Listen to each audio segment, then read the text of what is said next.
পিএলআইডির সমস্যা ছিল। আর এটা কোমরে অনেক ব্যথা হইতো। জি, ব্যথা কি আহ, কোমর ব্য- থেকে পায়ের নিচের দিকে যেত? ব্যথা কোমর থেকে পায়ের নিচে, বাম হাঁটুর নিচে আসতো, পায়ের গোড়ালিতে যাইতো। পায়ে কি টান লাগতো? পায়ে অবশ অবশ অবশ্য ঝিনঝিন বুঝলাম। ভাব লাগতো। কয়টা সেশন নিলেন আকুপাংচার? এখন পর্যন্ত আজকে 10টা দেওয়া হয়েছে। তো আগে যেমন ছিলেন এখন কেমন আছেন একটু যদি বলেন। এখন আগে থেকে আলহামদুলিল্লাহ অনেকটাই ভালো।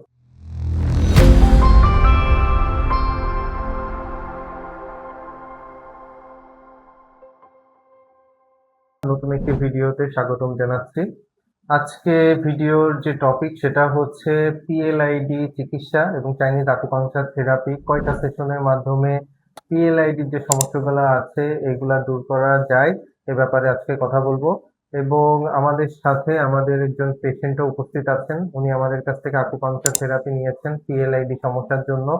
উনি আগে কেমন ছিলেন এবং আকুপাংচার নেওয়ার পরে উনি এখন কেমন আছেন আজকে ওনার মুখ থেকে একটু আমরা শুনে নিব। আপনার পরিচয়টা একটু দিবেন, কোথা থেকে আসছেন?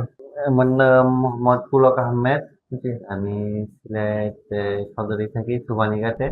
আর পিএলআইডির সমস্যা ছিল। আর এটা কোমরে অনেক ব্যথা হইতো। জি, ব্যথা কি আহ, কোমর ব্য- থেকে পায়ের নিচের দিকে যেত? ব্যথা কোমর থেকে পায়ের নিচে, বাম হাঁটুর নিচে আসতো, পায়ের গোড়ালিতে যাইতো। পায়ে কি টান লাগতো? পায়ে অবশ অবশ অবশ্য ঝিনঝিন বুঝলাম। ভাব লাগতো। যাদের ব্যথা কোমর থেকে শুরু হয়ে পায়ের পিছন দিক দিয়ে নিচের দিকে নামে বা হাঁটতে গেলে টান লাগে, অবশ লাগে পায়ের পিছনের দিকে, এটা আপনি ধরে নেবেন যে এটা পিএলআইডি হওয়ার চান্স অনেক বেশি। কিন্তু যে ব্যথা শুধু কোমরেই থাকে এটা পিএলআইডি হওয়ার চান্স কম। তো এরপরে আমরা আপনাকে আকুপাংচার দিলাম। কয়টা সেশন নিলেন আকুপাংচার? এখন পর্যন্ত আজকে 10টা দেওয়া হয়েছে। 10টা আকুপাংচার সেশন আমরা দিয়েছি। তো আগে যেমন ছিলেন এখন কেমন আছেন একটু যদি বলেন। এখন আগে থেকে আলহামদুলিল্লাহ অনেকটাই ভালো। অনেকটাই এইটি ভালো। থেকে 85%, 80 থেকে 85% 5% এর মতো আমি অনুভব করতেছি, ব্যথা চলে গেছে। চলে গেছে। আমি মনে করি একটা ভালো জিনিস। অনেকে আপনার ইচ্ছা করলে যাদের প্রবলেম আছে, পেইন সমস্যা আছে, তারা নিতে পারেন। কারণ আমি যেহেতু উপকার পাইছি, আমার অনেক সমস্যা হইতো।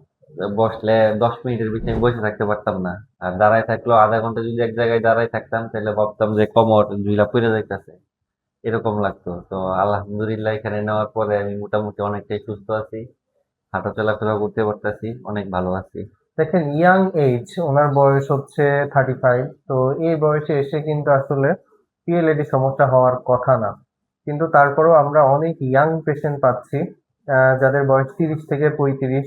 তাদের এই পিএলআইডি সমস্যাগুলা খুবই প্রকট বা খুবই ব্যাপক আকারে দেখা যাচ্ছে। তো সবার প্রতি অনুরোধ থাকবে যে পিএলআইডি থেকে বেঁচে থাকতে আপনি যে পরিমাণ ভার আপনি বহন করতে পারেন এর অতিরিক্ত ভার বহন করবেন না, অর্থাৎ অতিরিক্ত ভারী কোনো কাজ করবেন না। মাথায় অতিরিক্ত ভারী কোনো বোঝা নিবেন না, বা পিঠে অতিরিক্ত কোনো ভারী বোঝা নিবেন না, বা উঁচু জায়গা থেকে লাফ দিবেন না। তাহলে দেখা যাচ্ছে আপনার পিএলআইডি হওয়ার যে পসিবিলিটি এটা অনেক কমে থাকবে। তো আপনাদের যদি কোনো সমস্যা থাকে এই রিলেটেড, পিএলআইডি হোক বা কোমরে ব্যথা হোক বা প্যারালাইসিস হোক, আপনারা নির্দ্বিধায় আমাদের সাথে যোগাযোগ করতে পারেন।